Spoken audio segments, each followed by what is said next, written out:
Hello and welcome to the Feng Shui Money Couch. Today I am talking about the practical versus the mystical aspects of Feng Shui. And I want to begin by explaining what Feng Shui actually is, so that you have context around why it works and how it can serve you. So Feng Shui is not just a space planning or design practice. It's actually an earth science and energy practice that's over 5,000 years old. And some form of it spans across all cultures. In China, it's called Feng Shui. In India, they call it Vastu. And in Western culture, it's sacred geometry. It's largely based on our relationship with nature. And at its core, Feng Shui is the study of how environmental patterns affect living systems, especially humans. The ancient Chinese observers didn't separate the spiritual from the environmental. They watched how landforms, water, sunlight, wind, and orientation influenced survival, health, and agriculture and social stability. And they recorded patterns that worked. The energetic map in Feng Shui, called the Bagua map, was born of this.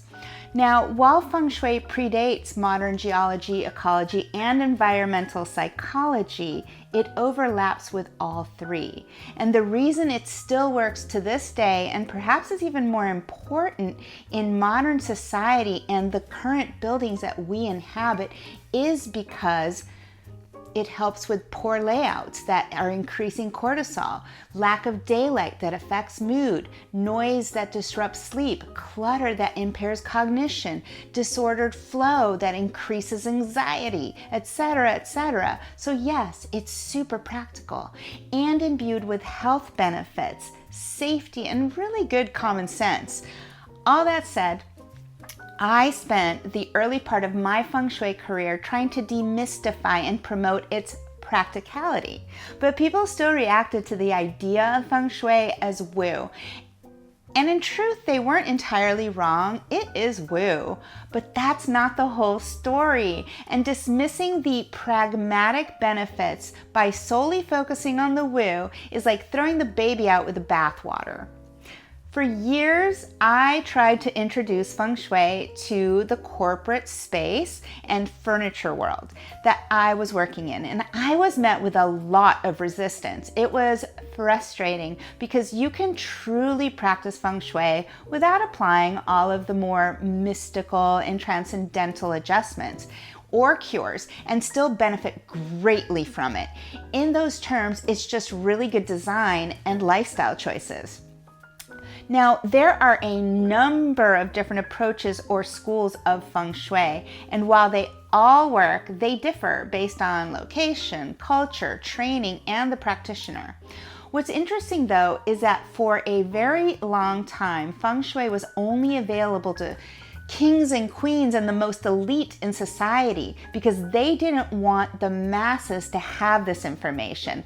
And the most powerful teachings and transcendental cures cannot even be found in books because they are verbally transmitted from masters and mentors to their students. And much of this information is only to be shared through a sacred monetary exchange of value using red envelopes. For example, I'm not allowed to share certain cures, adjustments, mantras, or meditations without such an exchange because it's an energy practice. And if the energetic exchange isn't equitable, the practitioner, i.e. me, can fall ill and the person receiving the information will not access its full potential. Before I truly understood this, I was running around with my Feng Shui Tourette's, spewing my Feng Shui advice to anyone who would listen. I had to learn the hard way that this ultimately serves no one. A reciprocal exchange of worth should always be in place.